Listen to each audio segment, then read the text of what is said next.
TRS MLC कविता ने कहा है कि दिल्ली शराब घोटाले से उनका कोई लेना देना नहीं है। इन्होंने कहा कि वो चीफ मिनिस्टर केसीआर को शर्मिंदा करके उन्हें डराने की कोशिश कर रहे हैं। कविता ने कहा कि उन्हें ऐसे इल्जामात और तनकीद से डरने की कोई जरूरत नहीं है। इन्होंने कहा कि किसी पर भी बेबुनियाद इल्जामात लगाना मुनासिब नहीं है। कविता ने मजीद कहा कि उन्हें जहनी तौर पर परेशान करने की कोशिशें कभी कामयाब नहीं होंगी। इन्होंने इल्जाम लगाया कि वो उन्हें परेशान करने की कोशिश कर रहे हैं क्योंकि वो बीजेपी की पॉलिसियों पर सवाल उठा रहे हैं। टीआरएस लीडर ने कहा कि रियासत तेलंगाना के लोग जानते हैं कि केसीआर और उनके खानदान के अफराद किस किस्म के लोग हैं। इन्होंने इल्जाम लगाया कि बीजेपी कुछ एजेंसियों और मीडिया हाउसेस का इस्तेमाल करते हुए उन्हें निशाना बनाना चाहते हैं।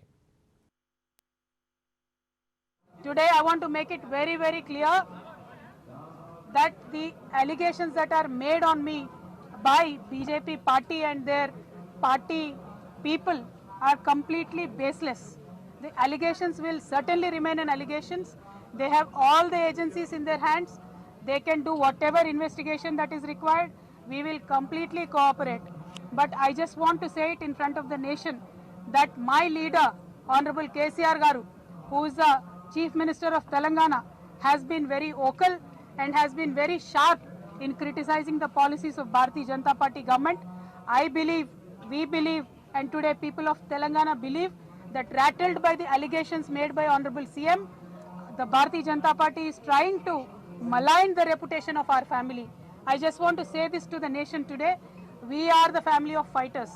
We fought for Telangana. We were on the streets. We were with the people. We never go back in a fight. Today, if you just want to put us down by throwing some baseless allegations at us,